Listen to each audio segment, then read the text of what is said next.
Hey guys, Matt from Eastwood. We're here in my home garage, and today I'm going to tackle my first big project with my new Eastwood MP250i, and we're going to be showing you guys how to do a frame repair on an old chassis here. So I have an original 1932 Ford frame here that used to be under a old hot rod drag race coupe, and it of course has a lot of really shoddy old repairs or modifications over the years, and we're taking out some of those modifications during the restoration, and we're going to be trying to fill in some of those old repairs or modifications and make it look like it never happened. So I have two up here on the top of the frame that I used the VersaCut 60 to knock out all these extra brackets and pieces we're not keeping on the frame.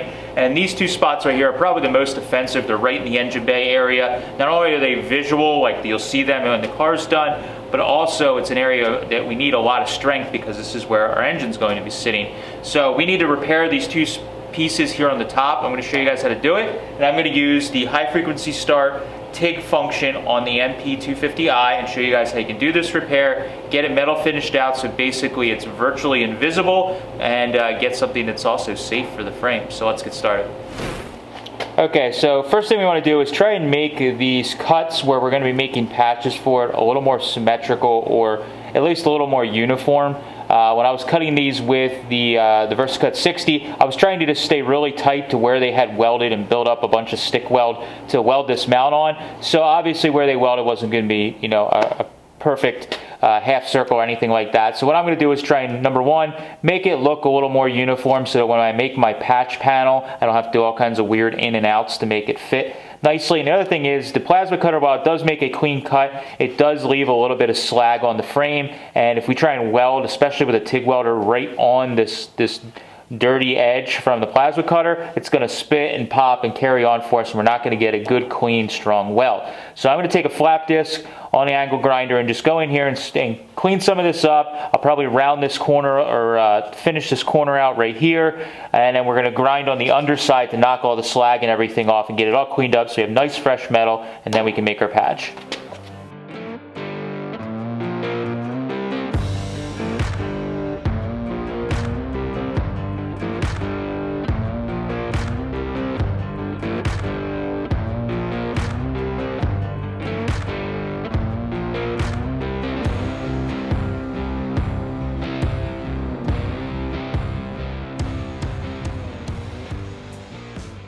Alright, so I got both these little notches all cleaned up, got the burrs off the underside, and we have good clean metal to work with. I've also taken a straight edge here and worked across and kind of just checked to see if we have any major highs or lows in the frame rail where this cut was made.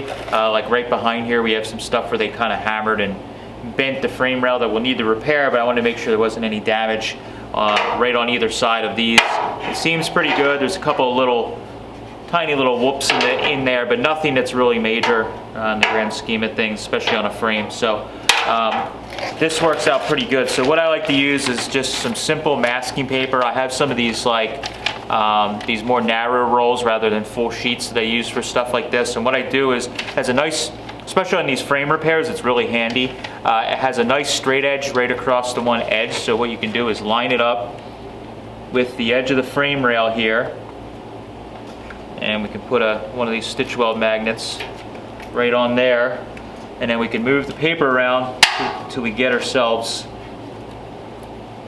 situated and we have it pretty much flush with the edge of the frame rail here. And now, if you want, you can even take another magnet like so, and we can fold it over the back side just to hold it out of the way. So now that we have our paper here, what you can do is just take like a dirty hand. I've shown this in other videos, but take your hand, don't be afraid to get your fingers dirty, and what you can do is kind of feel for the edge of the paper and just run your hand along that edge there. And what you'll find the edge, and you just follow it along, and it'll trace a nice sharp line right in it that you need to cut out. And that is your patch you need to make. So I will now take this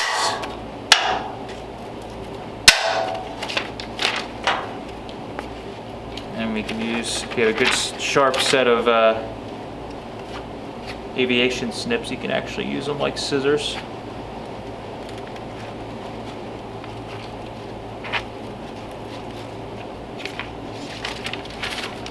All right, that is our patch. So of course we'll just do a little test fit here, but that should give us pretty much exactly what we need. Like that. So if we cut this out of metal, we should be able to get this really close out of a piece of 1/8" steel, and then we can sand it down to get it to fit exactly perfect, and then we can bevel the edges and weld it in.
Alright, so I got my little piece made. I just ground all the hot rolled pickle and oil coating off of this so that we have clean metal.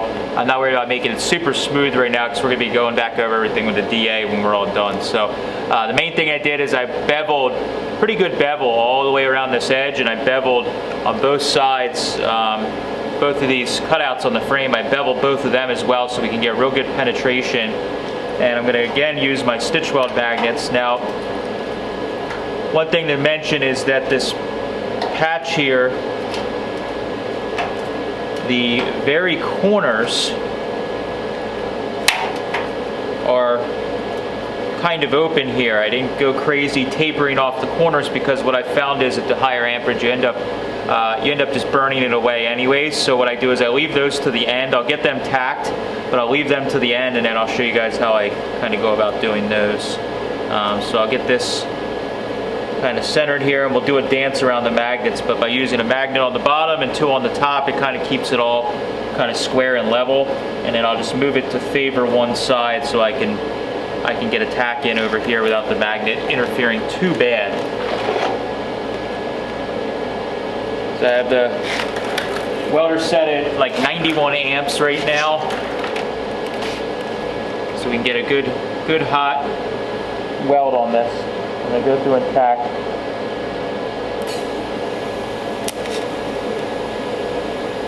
I'm using the finger switch because it just is a quick on and off, and I can kind of work around the frame. Even though I'm sitting on a chair, I can still kind of work around the frame without having to have a pedal to drag around. So I've got that tack on there.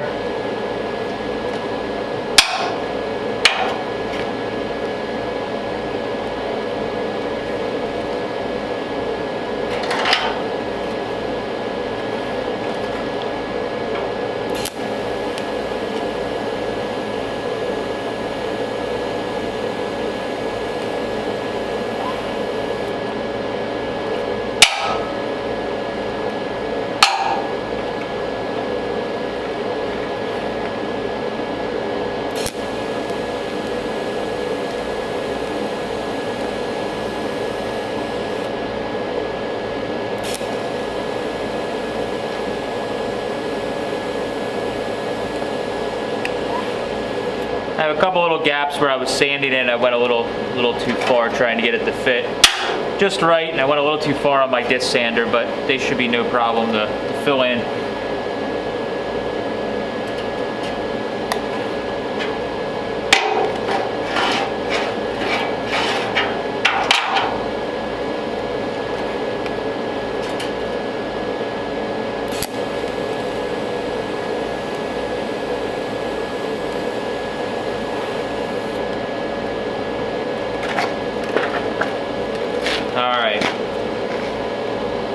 Now what we can do is just make sure everything's, use this just to keep.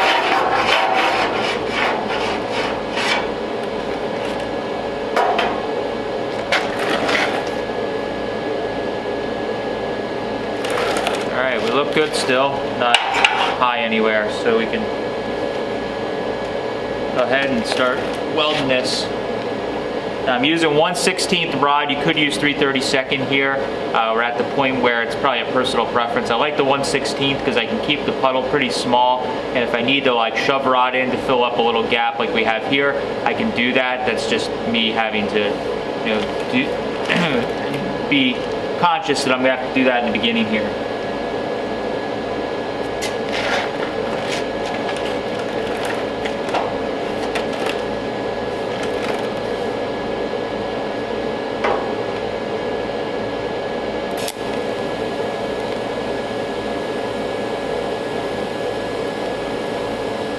I'm shoving rod in the beginning here just to get a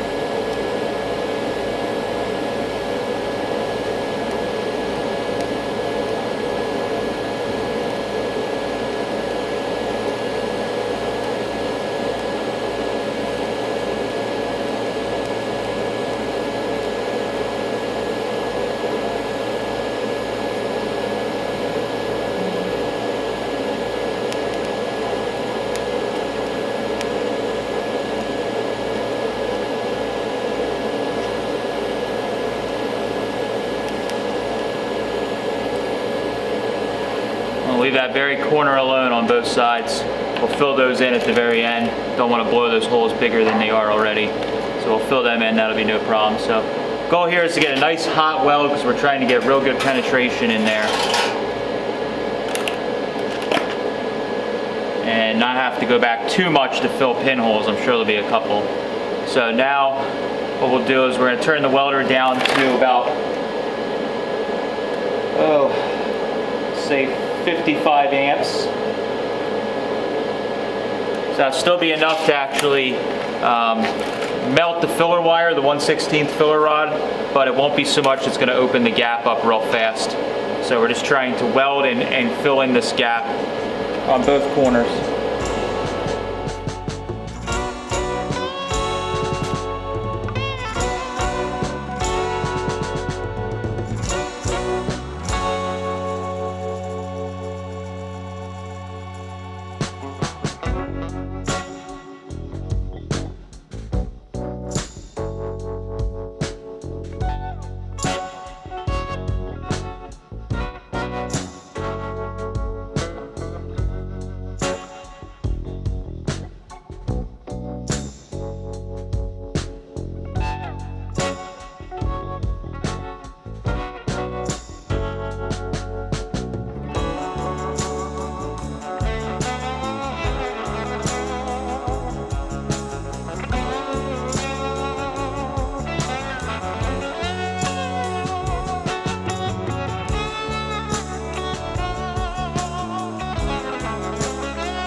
Alright, so next thing we're going to do is take your angle grinder of choice. You can use, it depends on what you prefer, but I like to just carefully use, I take a fresh flat disc on my 4.5 inch angle grinder, and what we can do is go over these welds. We're trying to keep the disc nice and flat. We're not trying to tip up on edge too much, and just knock this down, keep it flat. We're just trying to knock the highs of the weld, knock down these little blobs where we kind of added too much to get the little valley there fixed, and then once we knock all that down and get it kind of smooth and consistent, we're not trying to dig in, just trying to knock down the highs or any of the, you know, the weld that was a little high. Then that'll kind of show us where there's any lows, and we may need to go back with the TIG at a low amperage again and just add filler rod to just fill in any minor low spots around our weld. So.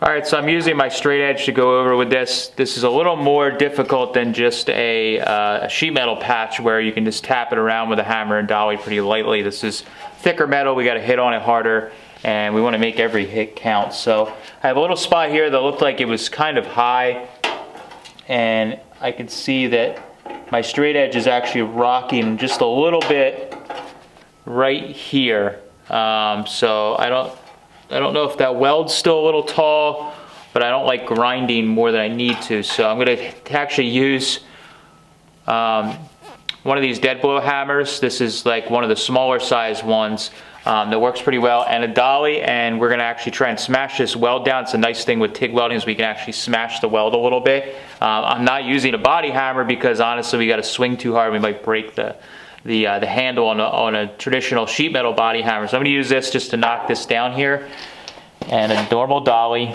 See if we can just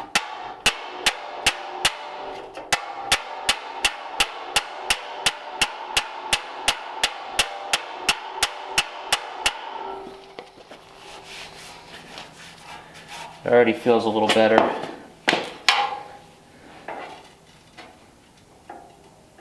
Not as much of a rock there. So I think I can keep tapping around there a little more and get that kind of area flattened out.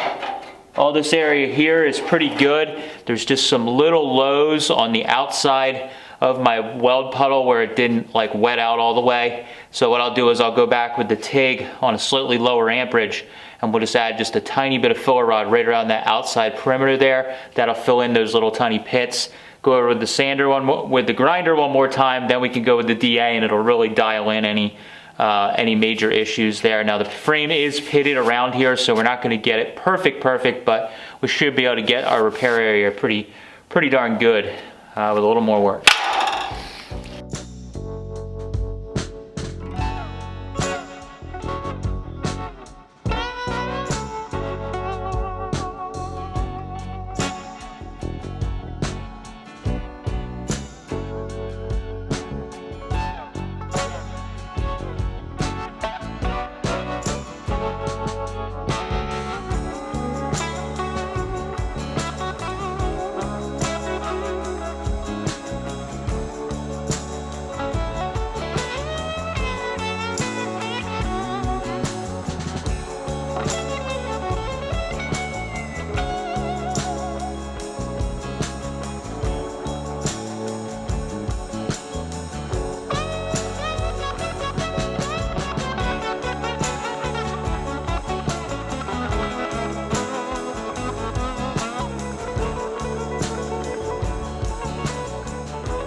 All right, for the final step, what I end up using when I'm doing heavier repairs like this, I end up using the contour polisher sander. Now you can use this to actually buff out paint on cars, and it works really great, but I keep an extra one of these around for sanding. This thing has a pretty decent throw on it.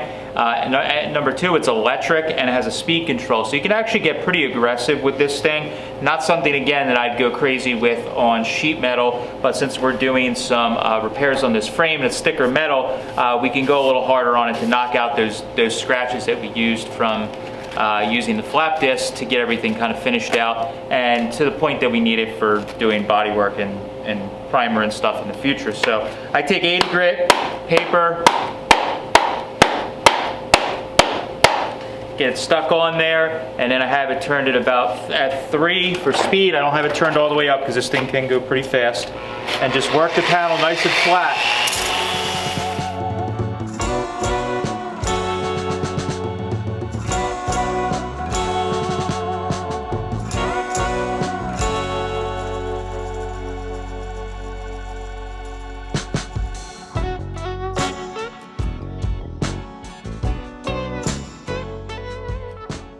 All right, so basically there was one more step after I finished it out with the DA that you guys saw in that last shot. I kind of went back, and it was a little bit of an OCD thing, but there was a couple of little like weird spots that were kind of high around the outside of where I welded in that patch that were kind of damaged or tweaked a little bit from when they stick welded everything in, and they kind of hammered things around. That it was a little distorted, and it was kind of going into my patch panel a little bit. So I ended up taking the hammer and the dolly and kind of banging stuff around, and knocking some high spots down, knocking some spots up, and I got everything pretty much leveled out. I ended up using 40 grit on a Durablock block sander, just a little one, just to go over everything and give me a nice kind of highlighted area by using the 40 grit. It's more aggressive, so the scratches kind of highlighted where the low or high spots were. I was able to quickly move stuff around. And then finally I took the 40 grit and just any like real tiny little imperfections, I knocked it down and took a tiny bit of metal off, and it just like flowed everything in. Took the 80 grit on the block sander, did the same thing, and then I took the 80 grit on the contour sander and went over everything and just blended it all in, and it looks really good. Now honestly, that last step is totally not necessary if you're doing